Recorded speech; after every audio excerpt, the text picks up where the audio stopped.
Sky Howdy, and welcome back to another episode of World Bigfoot Radio.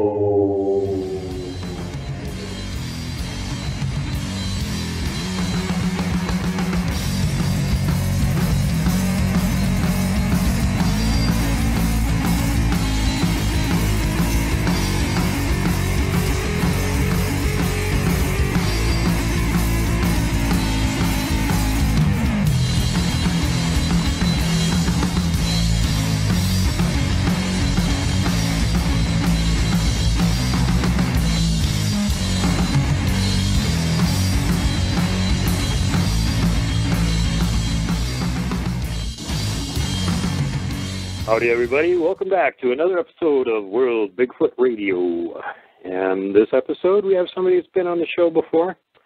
And rather than just talk about experiences that we've had, we're going to talk about a story, a really gripping Bigfoot story. And some of you have probably heard this story before. Before I bring on the guest, as a matter of fact, I'm going to give you guys the short version of the story. And I'm going to bring my guest on. And he's going to tell me what's wrong with this story. So now this story is set back in the middle of another century past, the 1800s, and specifically it's credited to have happened in 1855 on the eastern side of Oklahoma to a gentleman named Captain Joshua LaFlore, who is supposedly a cavalry officer.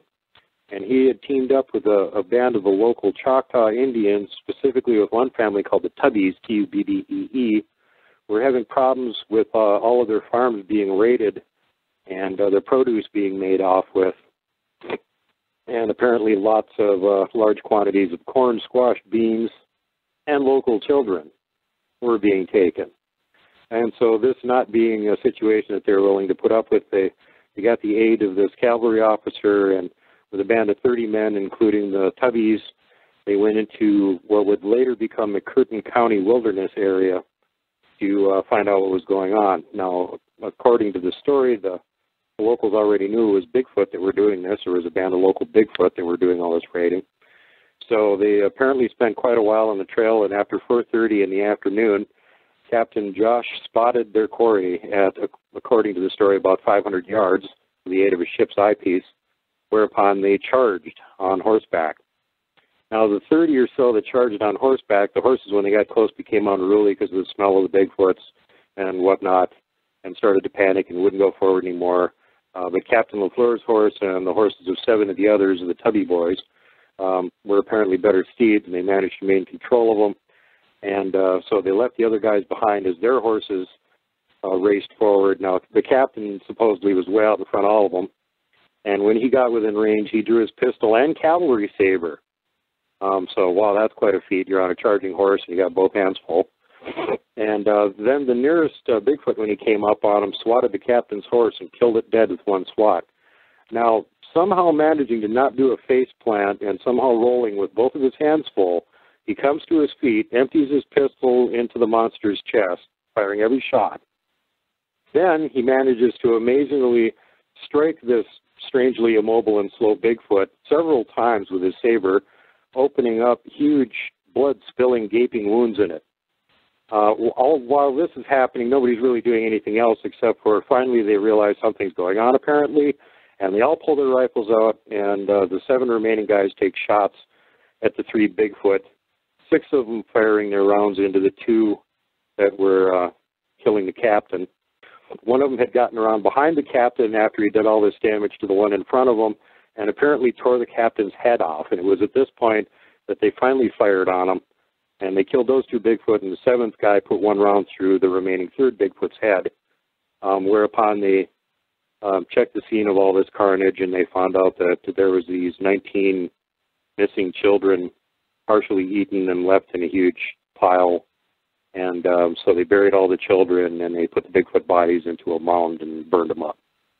And so now it's time to bring on our guest. Hey, what's wrong with this story? It was written by a gentleman from Oklahoma named Cliff Sewell, but he also goes by the name Tuklo Nashoba. and he happens to be Choctaw. I don't know if he's full-blooded, but he claims lineage to Choctaw. And Cliff also writes children's stories and books. I've never heard it said that this story was true or not, but it's such a fantastic story that it's taken on a life all on its own. And it is a fictional account, and a lot of people are just under the misperception that this is a true story. It's really not a true story. Oh, dude, this is like one of the coolest Bigfoot stories ever. It's juicy and violent, and Bigfoot's a terrible monster, and there's a heroic cavalry captain that for some reason has to save the Indians like they couldn't do it themselves. You're telling me that this isn't true? Is there any grain of truth to this story? Well, that's the deal, brother. There is a grain of truth to it, but it did not involve the Choctaw Nation, and it also did not involve firearms. There is a story told to me by a good friend of mine who is Kiowa when I stayed out there at Dan and Vicky's in southwest Oklahoma, that there is a particular location where the Kiowa, which one of the translations for the word means the people went to war with Bigfoot, and they actually found their lair on an outcropping of rock out there somewhere, kind of a hill, and on top of the hill is some rocks and things like this. And this is supposedly where the Kiowa Nation went to war with a tribe of Bigfoot and eliminated them. You got to also understand the Kiowa did not have their own written language from this era and time, but they would pass the stories down to each generation as they come up. And so through the passing of time and these stories is where this gentleman told me of the Kiowa people going to war with Bigfoot. So was there, before we go into the Kiowa story, was there any, did you find any actual evidence for the Choctaw story that this? Well, listen to the story itself. It talks about this Choctaw chief or leader whose horse advanced further than the others. Mm-hmm. And I'm looking at the date. Like half Choctaw and half French. So, well, I'm looking at the date 1855, and yet he supposedly popped off 6 rounds into the chest of this thing before he applied the saber. Mm-hmm. And I know that there was black powder pistols back then, but normally up until the the Mexican War, before the War of Northern Aggression, most pistols were single-shot flintlock-type pistols in 1855. I'm not saying that, it's not possible, but then also in the story... He's in the cavalry, he's in the military, they got the top-of-the-line new stuff. Well, you talk of the military, which I do understand that the Choctaw also have their own police force or militia-type group, and they would patrol together and come together whenever they needed to deal with any trouble-like situations, especially trouble that needed larger numbers. Right. And I just, I think that the author, being Choctaw, may have heard a version of the Kiowa story, because out there in that part of southwestern and south central Oklahoma,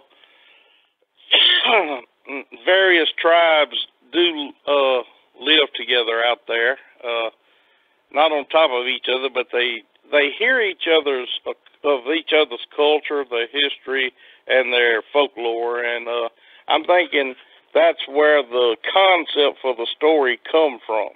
I believe he just turned the First Nation people, which were the Kiowas tribe, into a Choctaw tribe, of which, far as I know, he's a member of, which is the Choctaw Nation. Yeah. I know that you also know members of the Choctaw tribe, and have any of them come forward and said that this is one of their traditional stories? I've never heard any Choctaw speak of this as being a true story. Actually, I'm thinking what it is more than anything is, it's kind of like when the legend precedes the truth, keep repeating the legend. And, like I know, me and you have discussed this several times in the past. This story is exciting. It's got blood. It's got guts. It's got excitement. It's got horses. It's got monsters. And they're going to battle over children being kidnapped or taken. And, it would make a great movie. Not Oscar-worthy, but maybe, a B-class word, instant to a video or something, or cable. But I just, a big budget B movie, right. At least like on the scale of Abominable or something. It would right. The Kiowa story, the one I've been told, though, is very interesting in and of itself. And well, let's hear the Kiowa version now, because this is an oral legend of theirs that you have been able to actually verify that they've been passed. Right. And it's quite a bit different, and it's not just one skirmish, so go ahead. Right. Of course, the Kiowa were a very nomadic-type tribe, and they would move around. This was mainly to keep fresh grass or forage for the horses. And, anytime you'd have your typical camp-like setting after any certain length of time from staying in one location, due to sanitary purposes like, bathroom usage and things like this, you had to occasionally, move your whole encampment and move elsewhere. That's what I mean by them being nomadic. And every time they would move their camp, they would also have what they would call a certain lodge set aside for women who would reach sexual maturity and go through their monthly menstrual cycle. When a woman was in the early stages of going through her monthly, if a warrior touched her, looked upon her, anything like that, it was known within the tribe that this took away his warrior inner spirit, that she was unclean, and that any warrior that, even if they accidentally touched her, I'm talking about their mother or their sister or whatever, especially their wife, when these women would go into this, it was usually, 7 to 10 day period, they would all have to go to this hut or lodge on the outer fringes of the encampment. Well, the ones who would take care of these women, since they could not be men, for sure, they would get these older ladies who had lost their husbands in battle, or they didn't have no family or whatever. They would be the keepers of this lodge. And, it would constantly be young maidens or women going through their monthlies that would come in and out of that lodge during this time that they was considered unclean. Well, that's why I mentioned what I did about the odor earlier of encampments. It got to the point after a while, the odor was so prevalent, a lot of times they was assuming this was what was attracting the neighboring or the Bigfoot that were in the general vicinity. And these things would break into the back of the lodge and snatch up a young maiden or two on occasions.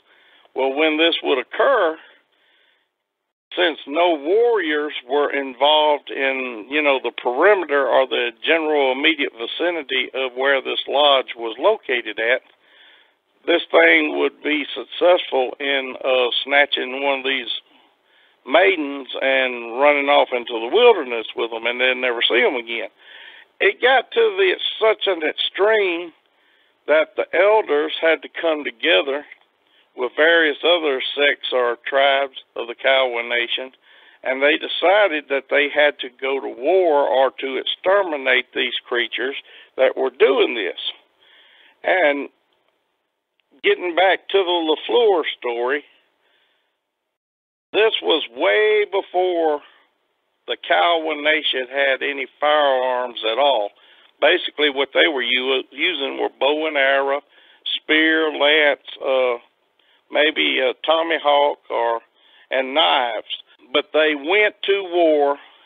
They had various scouts go out and locate the sign, and they had been successful in trailing it back to this certain hill.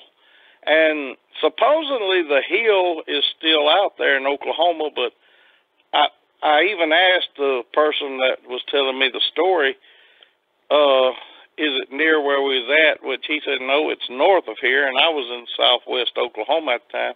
But he never would reveal where this actual location where the cow was supposedly exterminated a whole family unit of Bigfoot.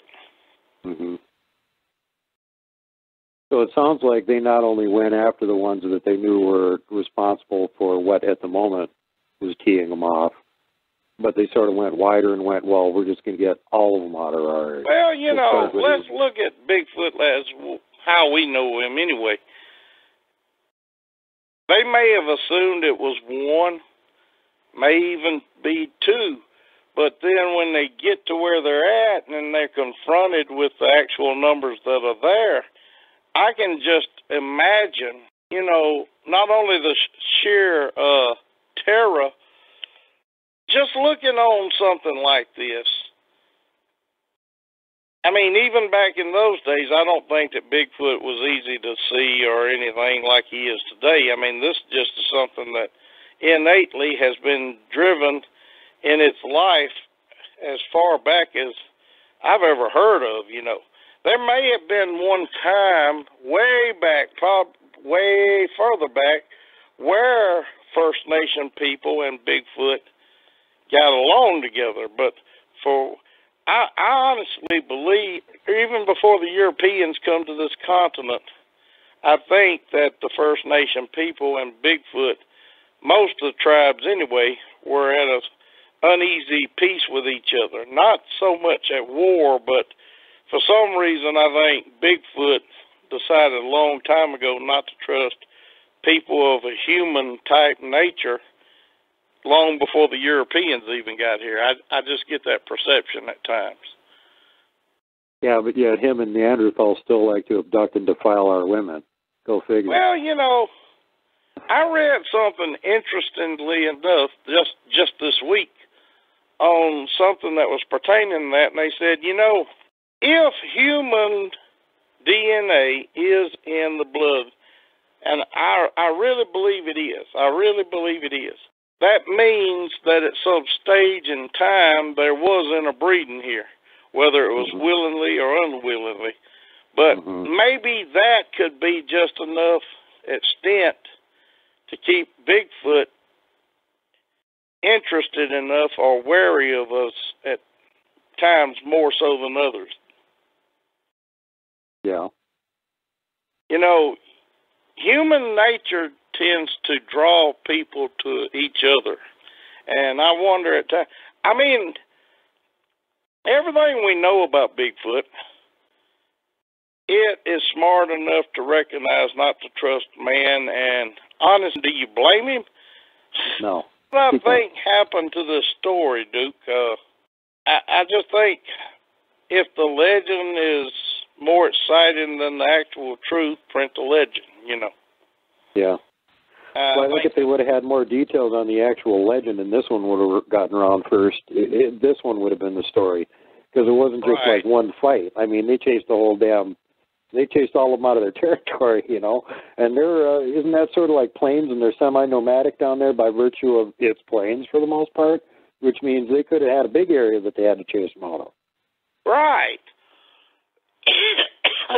I actually heard the Kiowa version before Tucklow wrote, well, maybe not wrote it, but posted it, or however he got the word out about the story originally.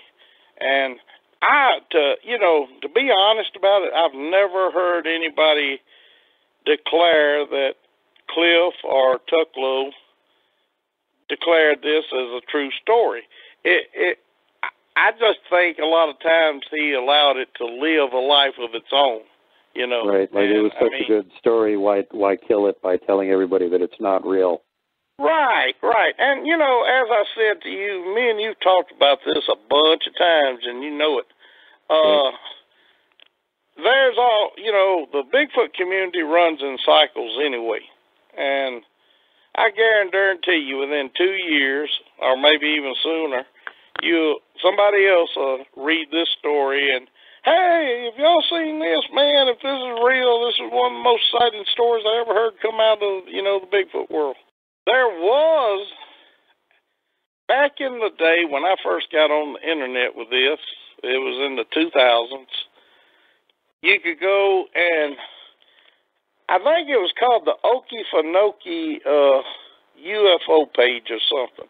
And they have a story in there now that went way back to the early 1800s in the Okefenokee swamp, where about 8 or 9, envision this, Daniel Boone or Davy Crockett type outdoorsman went after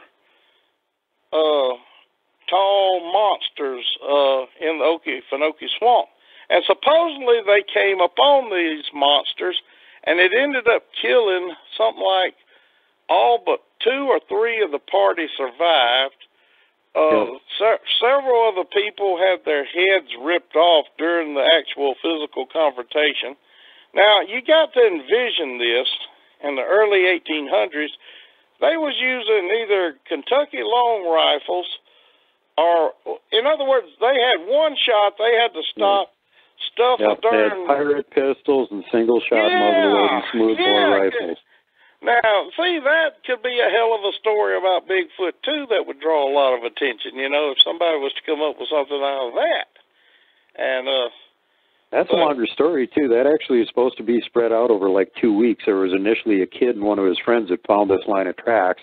Scared the hell out of them. They went back and told the townspeople, and the toughest guys muscled up and we'll go monster hunting. And most of them didn't come back, but they did kill the monster. Right. And that happened in Florida or Georgia. You know, that's where the... I know the area. It was northern Florida. It was right on the border of Florida and Georgia. It was right in that area. And if you think of it that way, and then you listen to the LaFlore account, which, you know, it's fictional, and actually the Okefenokee story was more basis in truth in the time era for what it was, you know, so, but that LaFlore story, it has plenty of clues in it if you sit there and separate it out, and there's just no way a lot of that can be possible, you know. A lot of the equipment and a lot of the firearms and things like that wasn't around about that time, and I know there was black powder pistols because Texas Rangers used them, you know, just right after the Alamo and everything, but they was few and far and in between, and I just don't see that militia unit having any multiple firearms, and also knowing that the story I had heard came from the Kiowa tribe. I see it as fiction. I don't see it any other way. Well, at the time that the Kiowa would have been having a conflict with these guys, there wouldn't have been any white men or any, you know, any boomsticks of any kind out there for them to be using. That's true. That's true. What it was, and it always just, blew me away because it confirmed what I've already was told by other First Nation people, that these things do and have a history of kidnapping women. And that's to produce offspring with. And I've heard of this actually happen. So, the smell is there, say, in this hut.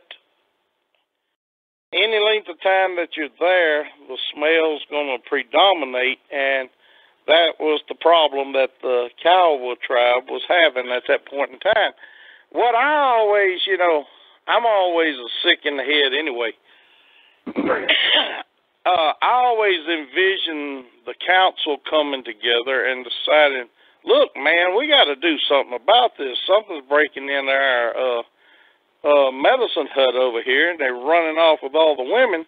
So we're going to have to place a warrior to watch the women, but you can't watch the women because if you look upon a woman when she's in that condition, you'll lose your warrior status within the tribe. Yeah, so could you just envision being this warrior, damned if you do, damned if you don't? Are you with me? Either they got to have a blind warrior or one with a blindfold on. And make sure he stands far enough away from the window. He's got to be connected enough to see these big hairy monster that's stealing all the women too. So I mean.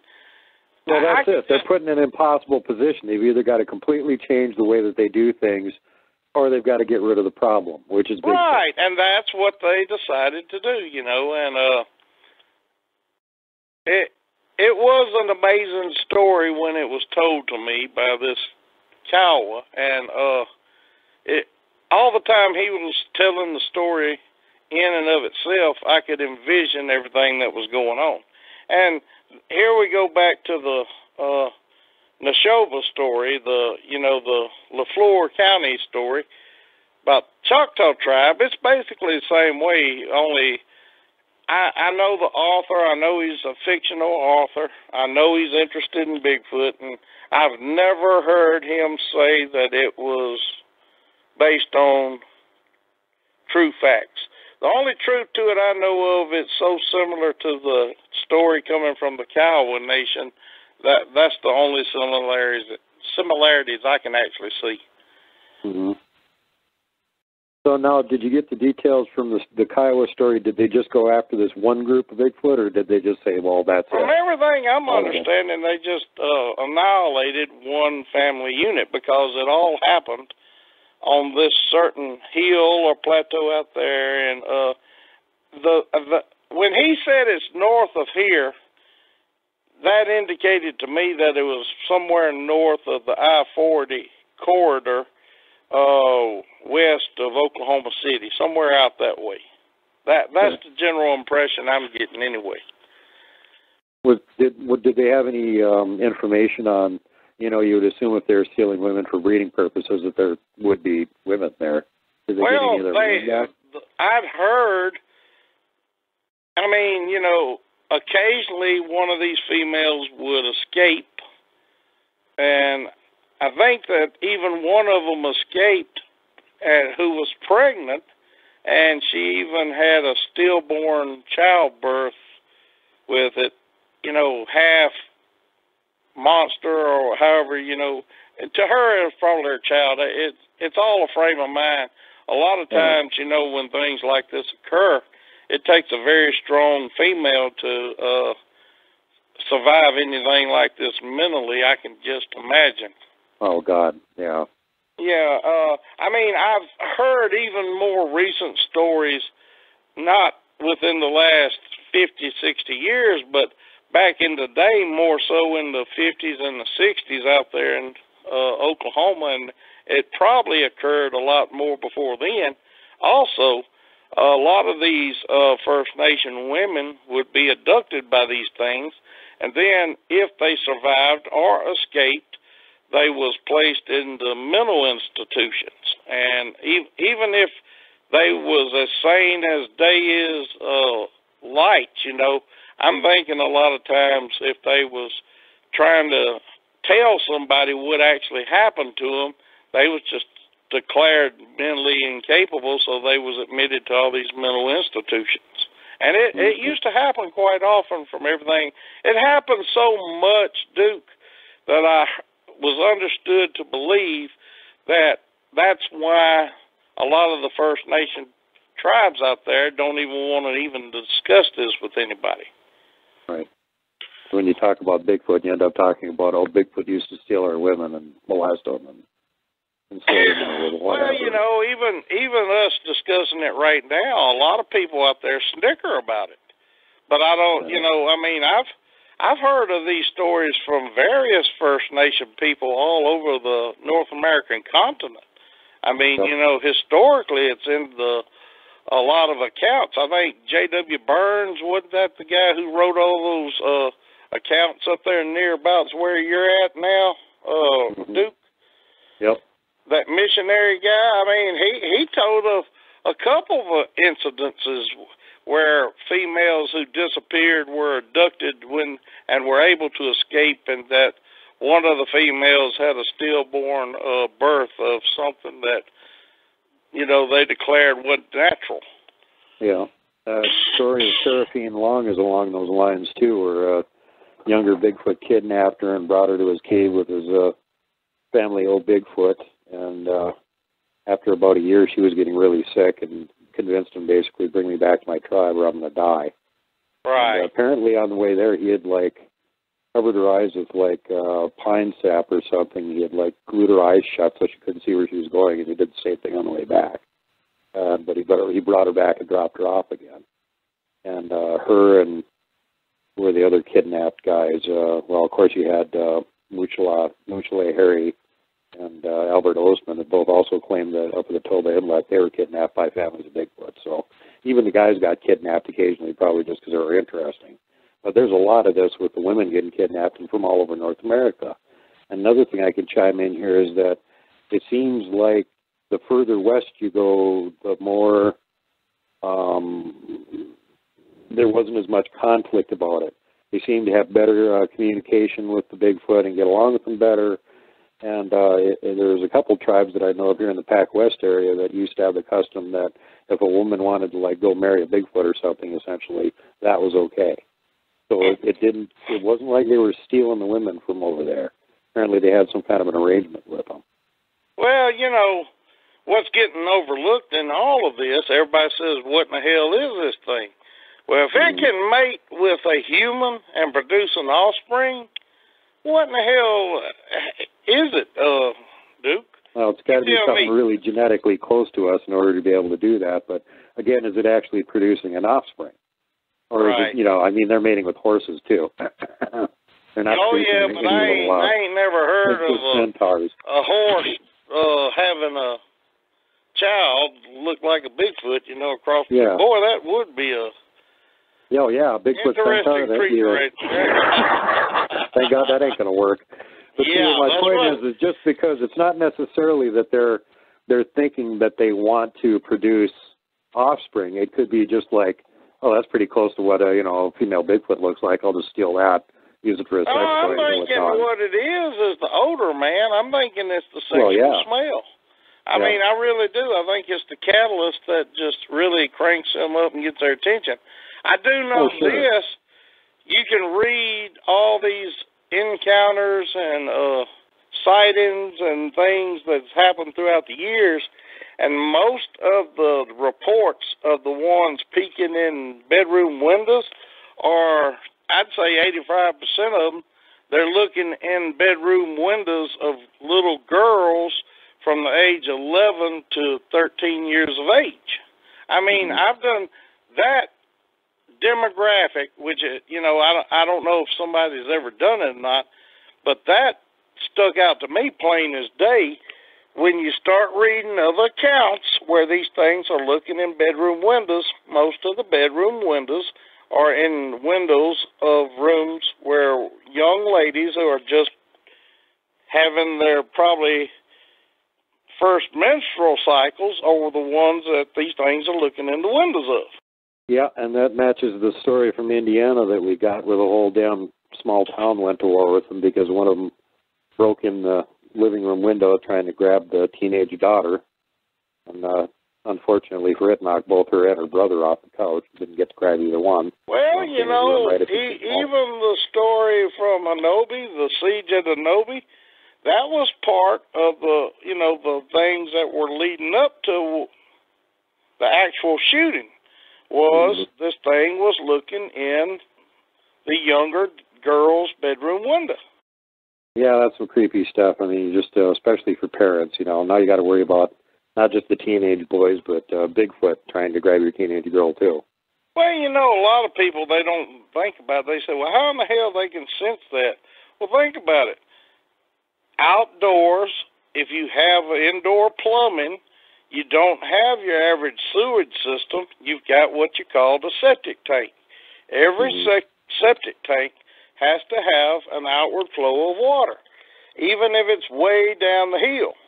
And this outward flow of water every time you flush the toilet is in the septic tank, and the scent or the odor will just naturally flow out of the pipe onto the ground. That's how it's so easy for these things to smell when a woman comes into season. And even if you don't have that, you've got feminine hygiene products in the trash can. Yes, sir. Yes, sir. And the trash can goes out to either be picked up, or if you burn your own garbage or whatever, you know. I mean, the clues are all there. People just need to recognize them for what they are. Yeah, and unfortunately, I have heard a lot of accounts along these lines, too, and you wonder about some of these, you know, lone women hikers that disappear or something like this is what happened. Well, you know, that combined with an animal that's very opportunistic, you know, it leaves yourself open for a lot of bad things to happen. These things watch us every day because we're their entertainment. They recognize when something new is factored into the equation. They recognize that what that new thing is not acknowledged by others of us. They're smart enough to figure out that this person is, as far as they can see while they're watching it, is by themselves, and then they wait for the given opportunity, and that compiled with just what you referred to, Duke, makes your statement absolutely correct. The odds increase exponentially that could be a possibility why that person's missing. Yeah, it's just frightening. And the other thing is that, you know, like I pointed out to a lot of people on different occasions on the show, that, you know, some people think Bigfoot can't tell what a gun is. For God's sakes, even grizzly bears and mountain lions can figure that one out. So if some little lady's walking through the woods and she hasn't got some obvious, you know, pistol on her hip or a rifle on her shoulder, they know she doesn't have a gun. But even a bear knows that. It's not so much it's what's the odds of it, you know. I mean, I can see them goading each other on or looking at a potential prey or potential whatever they're thinking about at the time. And, you know, determining all on their own, because, you know, we always talk about how these things will test you at times by breaking a stick off to the side or a huff or do something walking in step with you, and once it recognizes that it can see it's physically, mentally screwing with the person's head that they're focused on, that makes them more brazen. Even if that person has a firearm, they can sense when people like that go into the early stages of panic. Well, as far as that goes, from what we can tell, they've got a pretty damn acute sense of smell, and they may be able to even smell like the difference in your sweat when you've got more adrenaline in it. There's no doubt about it. I've done seen it happen too many times. I've watched people that's gone with us, and we're put into a situation where we actually encounter one that's once seen. I mean, the incident where a rowdy just panicked and he run between me and Matt Knapp that time down there at Lake of the Pines in Texas. that rascal was focused totally on Rowdy hauling ass. Then it become prey versus predator. I'm not saying that he was going to grab Rowdy and break him in two or drag him home for supper. I just think at times they get caught up in the act to the degree they can't help themselves. You know, it's like, hey, let's play tag. That sucker's running like hell from me, so I'm going to go tag his ass, you know? Yeah. Well, sheer reflex action, that happens quite a bit with some of the big predators they talk about, like bears and mountain lions. That's why you don't run away from them, because even if they weren't thinking about attacking you, that'll trigger a chase response from them. Well, you know, when that thing was heading straight to me and Matt, even when it was coming towards us, I could tell it was still focused on Rowdy, who had run between us. You know? See, that's what I'm really, saying. It was light to the... And, you know, if it hadn't been for the fact that Sam Armstrong had bought me a spotlight, you know, for picking him up in Memphis and taking him all the way out there to Texas, that was the only reason I had that darn spotlight in my hand. But I said, oh, hell, if I don't do something, this son of a bitch going to knock me and Matt down because, I mean, we was fairly close together, and he was coming dead at us at a run, and I just threw that spotlight up and hit it on and hit him in the eyes. Well, when I did, it was like I'd hit him with a pole axe. I mean, he hit the ground immediately. He threw his dang right arm up across of his eyes, and it started screaming because what had happened, you know, his eyes were already fully extended, as open as they could for the ambient light, you know, in their version of night vision. And then I hit him square in the face at about 20 yards with that darn spotlight, and it just burned him pretty good, and he hit the ground like he was pole-axed. And, you know, that's when I told Matt to get over there and get in the truck, and Matt couldn't get in the truck because Rowdy done jumped in there and locked all the damn doors. And we was all standing there with a pissed-off booger rolling down on the ground, raising 10 times worth of hell because he couldn't see. And as soon as he could see, you guys are going to be in a lot of trouble. I was hoping he'd have that white spot. You know how you're always blinded by... I was hoping his eyes were burned enough that he'd stumble through the woods in the opposite direction instead of messing with us again. Fingers crossed. Hope for the best. But then well, it turned out you finally got out of there. Matt finally cons him into unlocking the door. Matt jumps in the truck, and he puts his key in the ignition, and he forgot that when, you know, he goes to cranking up the truck, he's going to lock the doors again. Well, there's me and Sam still standing outside the truck. Matt done cranked the son of a bitch up, and I heard the locks when they locked. And I said, this son of a bitch is going to leave us. And I looked over there at Sam, and Sam still had his spotlight, but he also had, I think he had a 9mm in his hand. And that poor hand was shaking. He said, I got him, Bal. I got him. I said, well, I hope like hell you do, because Matt done locked us out. And then you could hear me and Sam we was hitting his dang, you know, it was one of them pull-ups handles. We'd pull that son of a bitch up and it wouldn't open. It was going floppity, floppity, floppity, floppity. I mean, if there had been a film crew filming us that night, that'd been funny as hell. Everybody in the world done made, yeah. Yeah, what happens when a Bigfoot comes charging at you in the dark? Well, Matt realized that doors were locked, so he finally unlocked them, and we jumped in and hauled ass. We didn't go far, though. We just evaded that general location to let the whole thing settle down a little bit, because we called in Dan and Vicky and them. They was farther down the road, and we told them to come back there, and we'd all meet up right at that same spot. And we had some good activity there the rest of the night. I don't think it was the one we scorched his eyes, though. He wasn't no happy camper about it. That's for damn sure. Yeah, who knows what that would do to their eyes, actually. You might not have been able to see very well for a while. Well, you know, it may have been the thing that saved us, but he was after Rowdy. But to get to Rowdy, he had to run right between me and Matt. And me and Matt pretty big old boys, and that wouldn't have happened because he'd have hit us like two pinatas, and I wasn't about letting that go down, especially holding a spotlight man. Oh, God. Well, you're lucky you managed to have that spotlight and blinded. Oh, okay, I got you. I got you, my man. It saves a lot of people. If a booger cannot gradually adapt to something, if it's thrown onto him, especially a bright light or something like that, spontaneously, that irritates them a little bit, and they go on about their business. Well, that's why I've always told people to use motion sensor lights, in their backyards and things like that. Yeah. No, that's one of the things that the Kiowa didn't have is spotlights or anything like that. Nope. And there's just no options for them.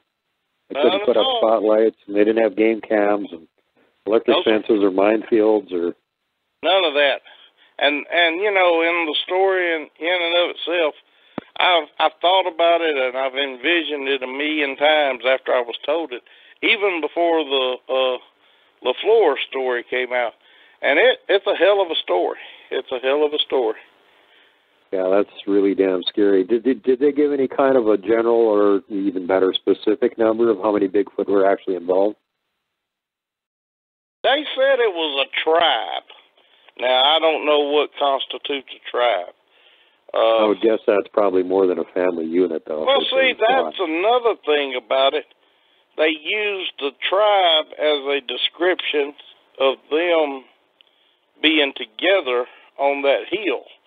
And that just shows me that even today, these things still form tribes. And they're more closely associated to the First Nation people. That's why I've always said everybody, before they go into a location, needs to study the local wildlife and things like that, the history, and especially the local tribes that used to live and maintain life in those areas, because it does help tremendously to understand what's going on. Yeah, and you can bet your bottom dollar that whatever tribe is in that area knows a lot more about the Bigfoot in that area than people outside of it do. They do, especially the elders, because tribes do still pass down their traditions, but they don't do it freely.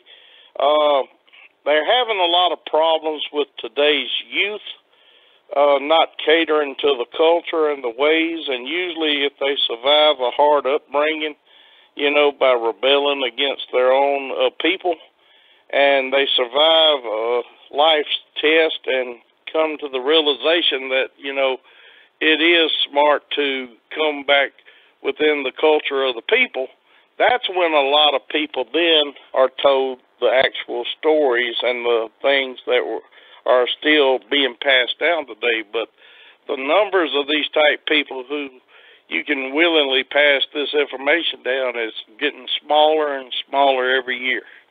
And it's a shame that it's this way. The truism throughout time is that in order to be old and wise, you first have to be young and foolish. Yes. When you're young and foolish, you're not going to learn survive that.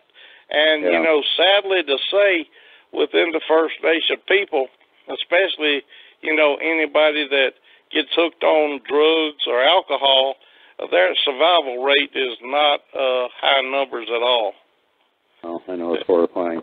It is. And then the other thing is the general move away from their own culture, and this sort of what the white man is trying to indoctrinate them toward for the last 100 years, to abandon your culture and jump on the white man's culture, and all of a sudden it's like, now that we're not really even trying anymore, they are doing it.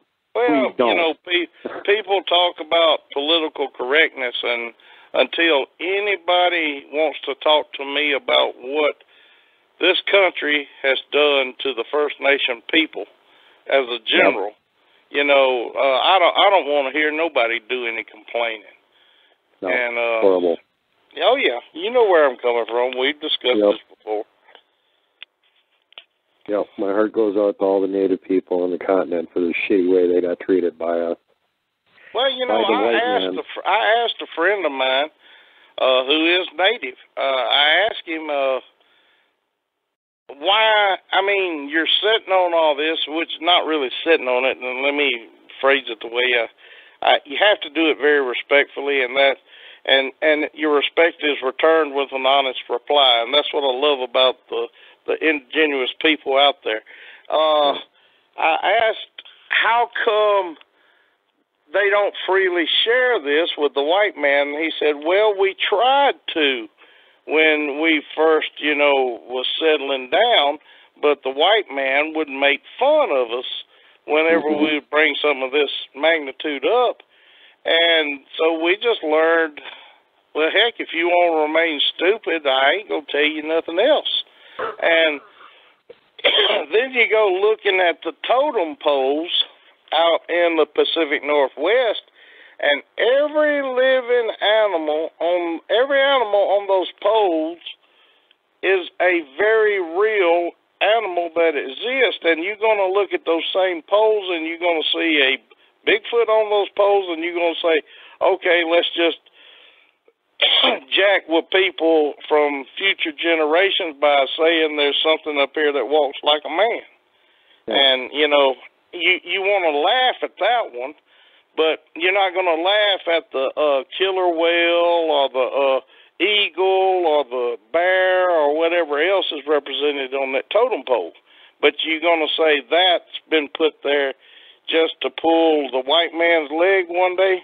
That's bullshit, man. That's bullshit. No way.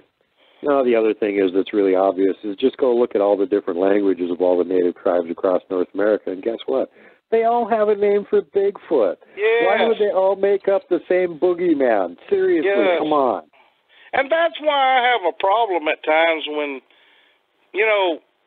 we call them boogers in the South. Yes. Yep. That's what I was learned, not really taught, but that's what they would call these things because they didn't understand what they were. Mm-hmm. I'm Choctaw from the Mississippi Choctaw. Choctaw called these Champé, S-H-A-M-P-E. It's kind of like a French word. It's a bastardized French word, but they call them the Champé. But the Choctaw also have other names for it, and then you've got those who call it Sasquatch, the Celeste Indians, and I get to talking about boogers, and people get pissed off at me. Oh, that ain't a booger, that's a Bigfoot. Well, it's really not a Bigfoot either. If we're going to get technical about it, let's make it a Sasquatch. But then if you're going to call it a Sasquatch, how come I can't call it what the Choctaw call it way down here in Mississippi, So actually, it's all of these names. Yeah. Are you with me? I just generically call them Bigfoot or Biggies. Well, yeah, why not? If it's a Sasquatch, a booger, a Yeti, a Yowie, whatever, it's a Bigfoot. As long as we're still in the neighborhood of the same general creature, I ain't got a problem with what you call it. Yeah. And just like anything else, there's going to be differences. There's going to be variations in the local populations. The ones down in Florida aren't going to be exactly the same as the ones up in Alaska. But we're still basically talking about the same critter. The ecosystem is going to give each one various differences, various changes, Yeah. I can see one in Florida looking like a mop, and I'll tell you why. The long hair would help it with the blood-sucking varmints and actually would make it cooler in the summertime because if it gets wet, they would be able to retain more cool air underneath the hair. Whereas, say, up north, I don't see them being that hairy compared to it down here because of the environment, I just don't see it. But we're all talking basically about the same creature. Yeah. Well, when you get far enough north, like up into Canada and stuff, they all start having long hair then because it's winter all the time. I can see, but see, you got those flies up there. And I heard them suckers are like these mosquitoes down south. They're demons, those deer flies. Yeah, if you get up on the tundra and stuff, they've got the mosquitoes and the deer flies up there, and they got a special kind of mosquitoes that have antifreeze. And what did you say about the farther north you get, they're more hairier? See, there's Mother Nature taking care of a booger, due to the environment or the local ecosystem. Well, and the other thing is, too, size. Just like every other kind of animal, the further north they get, for some bizarre reason, they tend to be bigger.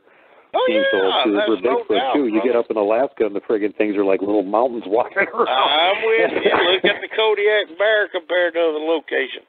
Exactly. Yeah. You go down the southern U.S. and the bigger bears that you got down there, max 400 or 500 pounds. And even you get up this far north, we're not even to the border yet, and we got 1,000-pounders walking around. You get up there in Alaska, and they're, 1,500 pounds, almost a ton. My God, huge difference. Oh, yeah. Oh, yeah. Well, I really enjoyed being on your show tonight, brother, and I've had a good time doing it. What do you think? Well, I just hope that we managed to clear up this whole thing and that everybody can look at the LaFlore incident with a little bit different view now. In 2 years, you've got this now to throw at them as an answer. What you going to say? Here, listen to this third show right here, and maybe that'll drop all these little misgivings you have about the LaFlore massacre. Well, you don't have to worry about poor Captain LaFleur getting his head tore off. No, he ain't running around headless. He's doing all right. There's no headless ghost out there haunting the plains in the booger lands. Enjoying it as always, Duke. I appreciate you having me on the show, brother. All right, Bear. Have a great night. And everybody else, thanks for listening to the show. Hope you enjoyed it.